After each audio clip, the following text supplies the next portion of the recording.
Just waiting for all the cars to work their way. There is Gary Smith.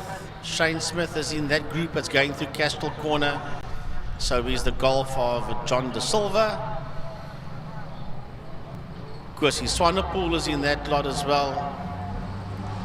And then Evert de Toy in the Ford Falcon, also making his way into turn 2 into Castile Corner, followed by Daniel Kutsia. Interesting that there are 7 Class A entries for today, one of which is Kosi Swanepoel, which is fantastic to have him out there, but he obviously hasn't had much time in this class. Shane Smith, Cody Alberts, Daniel Kutsia, Jess Huggett, Marco Retta, and Michael Lucia. I don't remember us talking about Michael Lucia in race number 1. Well, that explains it, if he wasn't there at all, or he was somewhere in the mist, but I don't remember chatting about him at all. Probably you'll find he didn't have wets for the car. He was there, but he was way towards the back end of the field.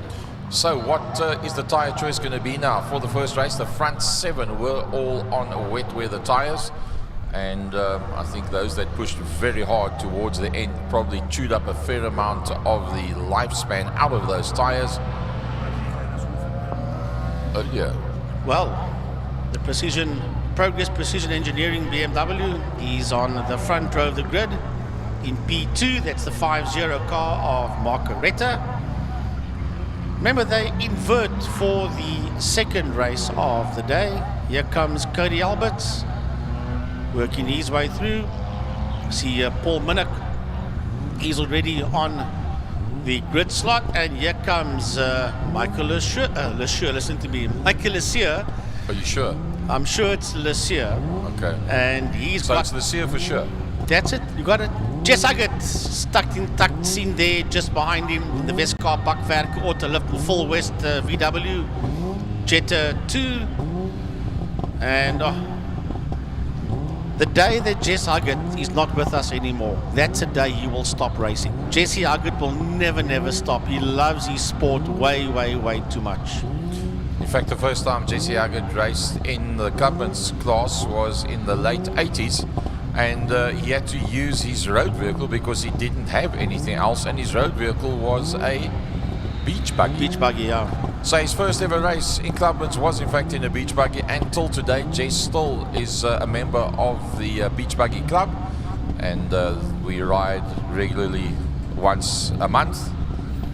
When it gets warm, it's twice, 3 and 4 times a month, but Jess has not got away from the beach buggy. He loves it, goes to work most days in his beach buggy, but yeah, in the modern era obviously that is not conducive to be able to race with.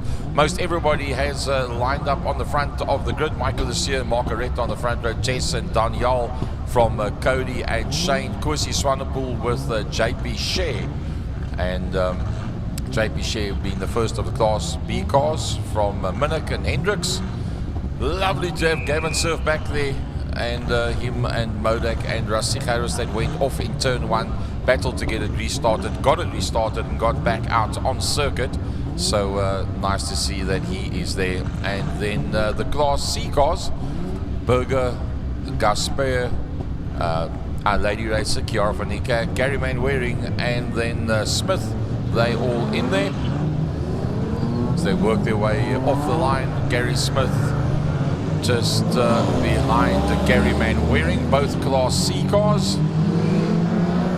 Charles Opperman with Hintenhaus, the only 2 Class Ds, and then De Silva, Tischendorf, Davids and Bench coming off the back of the pack with the Class F. Right, so I see the 4 car. Like Gary did say, that Golf of Rassi Harris is back in action again. Of course, Rassi Harris also one of our top racing drivers at Extreme Festival in the Polar Cup is Rassi in that number 4 Golf of his that he races here, of course, and that's in Class X for today. So even though he's old-handed racing, it's a new car, so therefore he goes back to Class X. And the Chiara van Niekerk is in there as well. The 1110 BM that's working its way through Castile just behind the Chrysler. That's the other lady racer. That is Mia Bench. She sits there right next to that big Chrysler 300 of Andre van der Merwe. And then John De Silva. And then that other biggish car, it's the Ford Falcon of Evert de Tooy. Biggish car. There was a time when that was the biggest one out there. It was. So of yes. the top 6, 5 is on slicks and 1 is on wets. The one that's on wets, has he made a mistake or has he got it right? We'll find out. The man that's different to everybody else, Cody Alberts. And he had one car between himself and Jesse Huggett, who it was him and Jess were one. Oh, Chiara van Niekerk pulls off the track. Chiara van Niekerk has pulled the car off onto the infield on the inside of the double right-hander, the Sarl sweep. And it looks like the Wingfield entry is not going to make it to the start-finish line. She's getting out of the car. Going to open the bonnet. There's no marshals there by her. Let's just keep an eye on that one as the rest of the pack run down the back main. She's all by herself. That's where the pack is right now. It always gets me, Gary. Any race driver, main circuit, oval, the moment the car stops, open the bonnet. Like you can do anything at that point in time to that car out on a circuit. So she's not the only one that does it. They all do it. Unless they check, like Francois said, for maybe a loose wire or a loose connector, then I suppose you can. But at that point, you are completely stressed out. You're not going to see it, even if it is right there in front of you. However, we are about to go racing. Michael is here, and it's going to be Marco Retta on the front row of the grid. That's going to be the pace setters, and they are on the dry tires. Will Cody Alberts come into play in the latter part of this race? All those tires. Well, we're going to find out. I think he might have gone the wrong way in going to those wet weather tires. He's probably going to chew them up big time. And it's Marco Retta that goes to the front. It is Lucia that drops 2 positions down as they just about all have made it through. Everybody through turn number 1. No casualties so far. Right, here we go. Racing towards turn 2, Castro corner. It is Marco Retta. Daniel Kutsia is there in second. Cody Alberts has a lunge around the outside over Shane Smith. Shane's got that line followed there by Jesse Huggett. Then it's Imad Modak. That's working his way through. He finds himself through the kink ahead there of Kwesi Swanepoel. And behind Kwesi Swanepoel going into interceptor is that Golf of Michael Lucia. Well, Cody having a look around the outside. Is that in search of the wet, or is that just as much as it'll turn? Well, now he has to look up on that. Oh, man, they're getting very, very tight on the entrance to the corner. Jesse Huggett just almost rubbing the car in front of him. It looks like the lady racer has got a car going, but she's going to be a lap down as the leaders work their way down the back main. Well, Cody Alberts made a serious lunge going into turn number 4 and passed quite a few cars, and he finds himself now in that second position. But Luke is right in there behind him as they work their way out of Fostron corner. It is that Imad Modak? Yes, Imad Modak is right in there. Then behind Imad Modak, look at Imad Modak just blow his way through. Here comes Shane Smith, Kwesi Swanepoel, Marco Retta making a comeback, Jesse Huggett and Josef Hendricks, that whole group heading into turn 1. Wow, there's a couple of the big hitters. That's at very high pace, even on this Danbury circuit. Jesse Huggett has lost out completely. Michael Lucia, you see him there on camera, has gone a long, long way down as well. The pace up front is very, very quick. Yeah, Lucia is just ahead there of JP Shea, and then Paul Minnick and Gary Smith is in that fight that Gary was talking about. As we watch that group of cars working their way around. There's Daniel Kutsia, there's Modak, there's Cody Alberts going through your screen, followed by Shane Smith. Then it's Kwesi Swanepoel, and Jess Huggett dives up on the inside of Marco Retta as that group makes its way through turn 3 interceptor, up the hill towards turn 4 saddle sweep. Class A starting to stretch out just a little bit now, and well, the BMW sideways through the corner.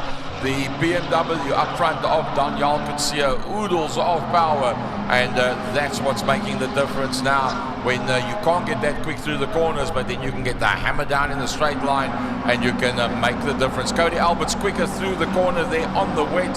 but are those tyres going to last? Now we'll have a look, see, here they come down towards us now. It is Daniel Kutsia, Imad Modak, followed there by Cody Alberts and Shane Smith. That's that group racing down into turn number 1 into holes. That's the 4 cars here on your screen. And then closing up there behind them, that is Swanepoel. That's Quincy Swanepoel. Right behind him is Jess Huggett. Right behind Huggett is Marco Ritter. And right behind Marco Ritter as they exit is Josef Hendricks. Well, I tell you what, there's nothing much between that front group of cars. Look at that. It's Cody Alberts that runs up on that inside line, but the question mark is everybody else is on dries, he's on wets. How's that going to play itself out? There's still 6 more laps to go out into the Jabez Straight. They go past the main grandstand. A bit of a gap now. Daniel Kutsia starting to stamp his authority on this race. Well, working their way through the kink towards turn number 3, there's a whole train of cars that's going through turn number 3, and it's been led there by Gary Smith. Then it's JP Shea. Paul Minnick is in that fight. Michael Assier, did he go a touch slow? Michael Assier is in that fight, followed there by Gavin Surf. It is a lovely, lovely fight out there. Then Oliver Hintenhouse, he is the last man in that train of cars. Going back to the front runners, and it's Linus Stern. And I think Shane Smith is doing a pretty decent job at this stage of the fight. The 2 up front, nothing much between the 2 of them. It's Modak that's ahead now of Kutsia, and then Smith, and then Alberts from Swanepoel that's now ahead of Jesse Huggett. Well, we'll pick up this train of cars, Gary, coming out of turn number 5 towards us. And here they come, and it is being led across the line there by Gary Smith. Leads them across the line as they work their way through turn number 1. Paul Minnick is in there. He's behind JP Shea, Michael Assier. That's an old group of cars. There's Minnick behind Shea, working his way out. There's Michael Assier. Behind Michael Assier is Gavin Surf. It's a whole lot of them, and behind Surf is Oliver Hintenhouse, and the last car in that train is Gary Manwaring. Well, our leaders are starting to now make a big breakaway from the rest of the pack. They're putting up some very quick lap times. A 125.5 by Shane Smith. And Shane Smith is starting to attack. He's attacking at the front end of the pack. Is Shane Smith. He's on the outside line. Can he do the outbraking maneuver from there and right around the outside of Daniel Kutsia? Well, he's got the pace, and he might even go up to second. And he uses the whole of the racetrack and that rumble strip to try and make a move there. It's a 3-way fight racing down into turn number 1, and it's Imad Modak that gets his nose up front. Modak gets his nose up front, but side by side it's Daniel Kutsia with Shane Smith there on his outside, followed by Cody Alberts. Doing a lovely job, but this one is Smith, and he's going to follow through. The leader's slowing down. Modak is slowing down. I think something's gone wrong. He's just disappeared off the radar. As a matter of fact, he still sits in that 3rd position. Those 4 have gone past the Jetta 5. That is a very slow motor car, working its way out of turn 2. But that group is working through the kink towards turn 3 Interceptor. And it's Daniel Kutsia, Shane Smith. There is Imad Modak. Then coming into view now is Cody Alberts, working their way up the Tiger Book Straight. You can see the yield as they level it out into the double right-hander turn 4, Sarl Sweet. So 3 BMWs, 4 BMWs. Well, it's all about that BMW power. Down the back lane they go, and who is going to weed out on this one when they go down into turn 5, fast run corner? I think it's a matter of time, and Smith is going to go to the front. Kazakh going to go to turn. Smith has gone to the front. Turn 3, there's a lovely fight heading up the Tiger Book Straight. We need to go to that one if we can get there. I know it's not that easy just to get there with the cameras. Working their way now through turn number 4, that double right-hander. It is JP Shea that leads that group down the back main from Paul Minnick. Right in there behind them is Gavin Surf. Gary Manwaring has got his nose ahead of Michael Assier and Oliver Hintenhouse. That's an old group racing down into fast run turn 5. Well, Minnick has got a whole bunch of cars in there behind him. He's going to have to keep it very, very neat. Gavin Surf, that's right in there with him as well. Through the corner they go. Manwaring not that far behind. Manwaring's actually closed up under braking, and Michael de Sears dropped down a long way. He finds himself in this group, which is 7th, 8th, 9th, 10th and 11th, but in effect he started on the front row of the grid. Right, that leading group is heading towards turn number 4 right now, and they've got back markers ahead of them. It is Imad Modak that leads that leading pack out of turn number 4, out of Sidle Sweep, and he's got a whole lot of slower cars, 4 slower cars ahead of him, and he's got Shane Smith right on his case, followed there.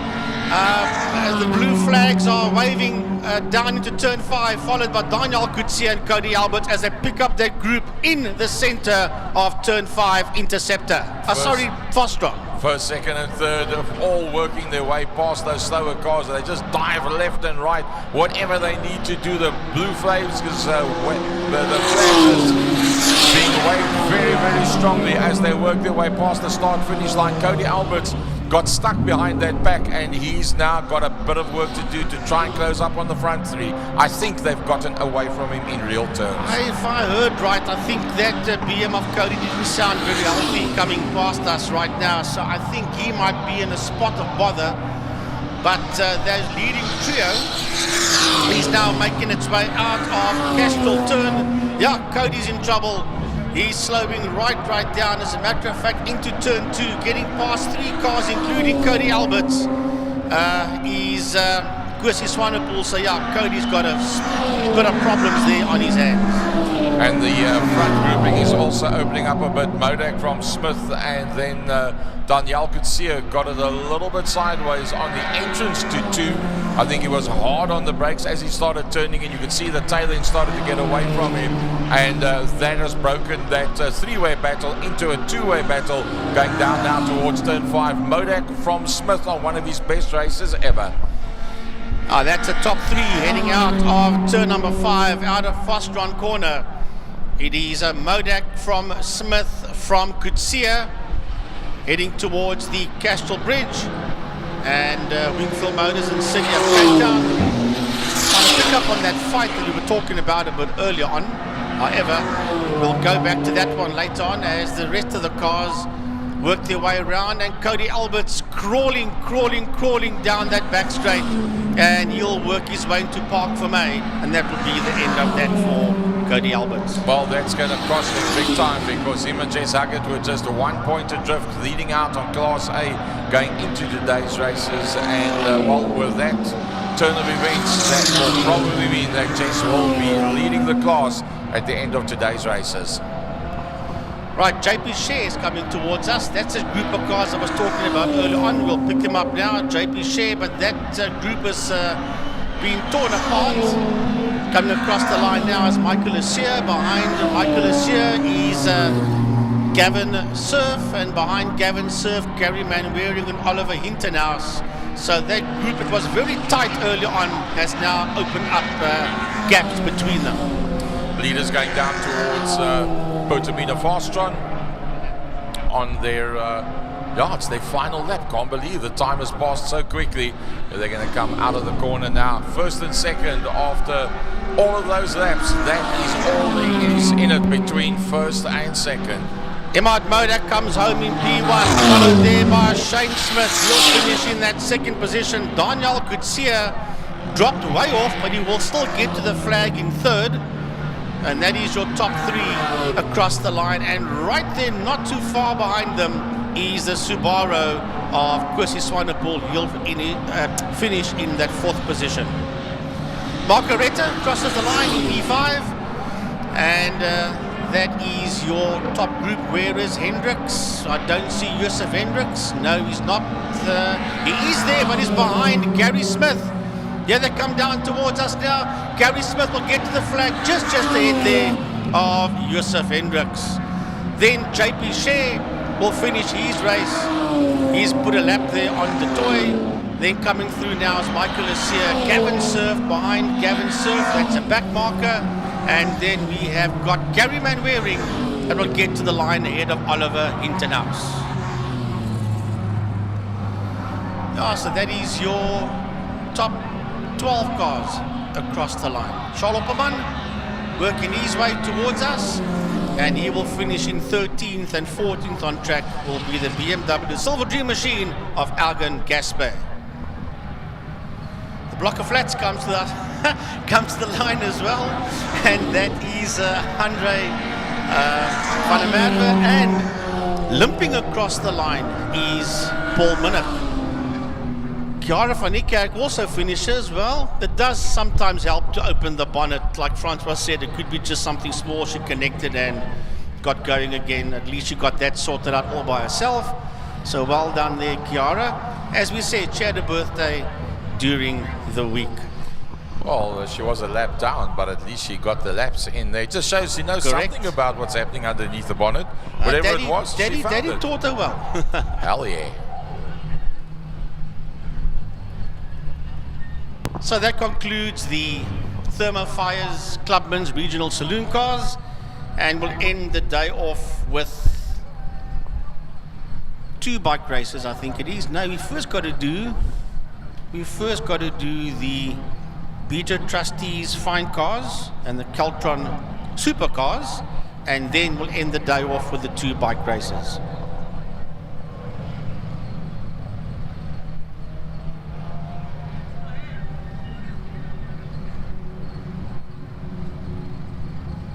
My imagination is getting kind of blustery and chillies outside.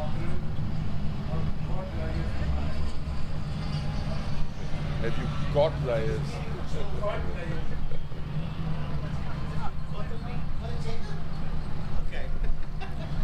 Okay, let me put on another layer of Afrikaans.